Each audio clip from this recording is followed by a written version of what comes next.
आज हम लोग का 7वां दिन है धरना का, और अभी हम लोग को 30 तारीख तक चलाना है।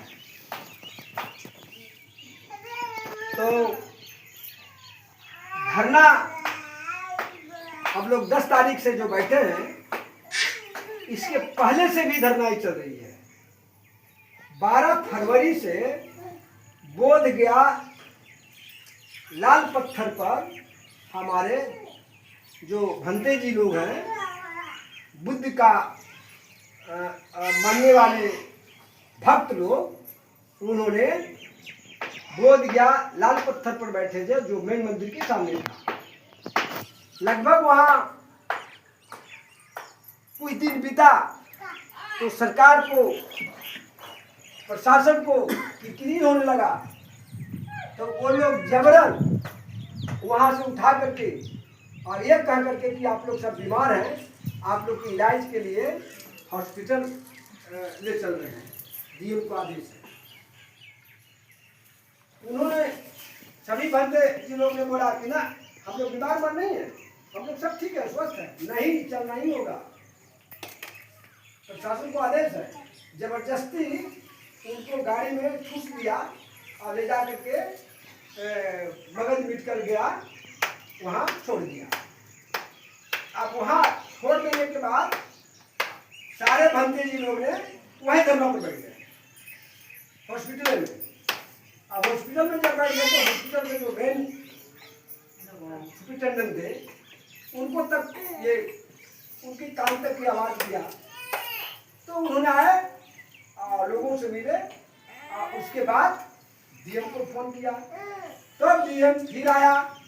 इसके बाद डीएम को आदेशानुसार दुम्हान पर हम लोग की जगह मिला था धरना के लिए। फिर वहाँ से डीएम सबको ला करके और दुम्हान पर जगह दिया। दुम्हान पर 12 मई तक चला, 12-13 मई। बुद्ध पूर्णिमा भी उसी स्थल पे हम लोग पूरा धूमधाम से मनाए और ये धरना की कार्यक्रम चलता रहा। इसका नतीजा हुआ कि 12 मई को राज्यपाल भी आए थे।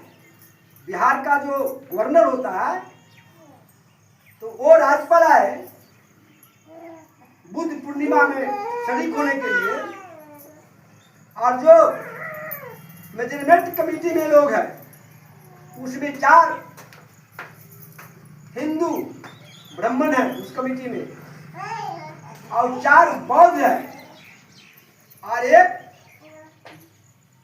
जिला का डीएम। उन्होंने राज्यपाल, जबकि राज्यपाल मुस्लिम है, मुस्लिम हिंदू धर्म के बारे में नहीं जानता कि हिंदू धर्म किस प्रकार से पूजा पाठ होता है या बुद्ध का किस प्रकार से पूजा पाठ होता है, लेकिन हिंदू धर्म का जो रीति रिवाज है उसके आधार से राज्यपाल से वो लोग ब्राह्मण लोग पूजा करवाया। उसे काफी बुद्ध को ठेस पहुंचा, जबकि बुद्ध का उस प्रकार से पूजा नहीं होता है, पाखंडवादी प्रकार से पूजा नहीं होता है।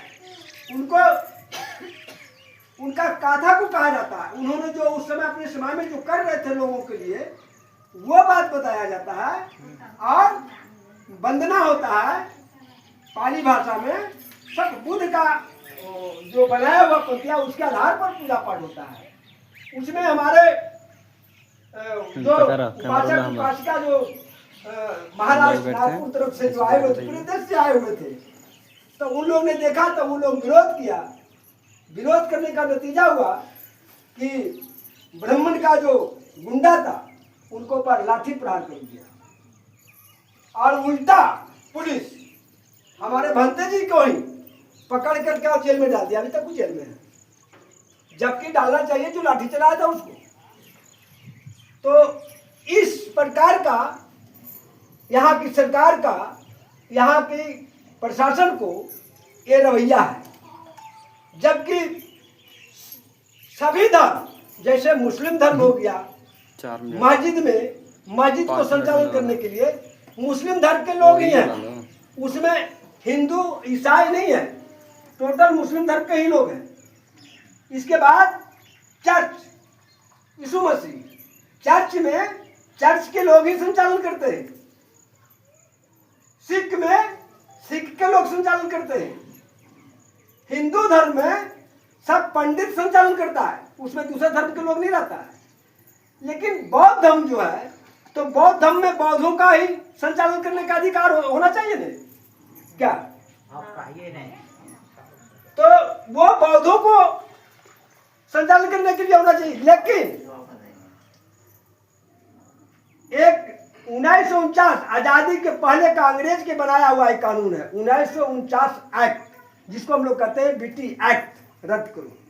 तो जब 1950 से संविधान जब अपने देश में बन गया, संविधान से पूरा देश चल रहा है, संविधान से सभी धर्म के लोग स्वतंत्र रूप से अपना चला रहे हैं, तो हम लोग वो 1949 एक्ट के माध्यम से उसमें 4 ब्राह्मण हैं और 4 गैर बुद्धिस्ट हैं। इसे जो बुद्ध का विचारधारा है वो विचारधारा न फैल करके अब उन लोगों ने गौण रख लिया। इसी का मांग है कि ये बुद्ध विहार जो है बोध गया का, जहाँ से बुद्ध का ज्ञान स्थली है, यहाँ से पूरे दुनिया में प्रकाश फैला है, तो वो बौद्धों को सौंपा जाए, ताकि बुद्ध के समय में जिस प्रकार से पूरा गांव-गांव में, शहर-शहर में, पूरा दुनिया में उनको धर्म का प्रचार प्रसार हुआ, उस प्रकार से फिर प्रचार प्रसार किया जाए, ताकि जो लोग हैं वो असली मार्गदर्शक के रूप में जाएं।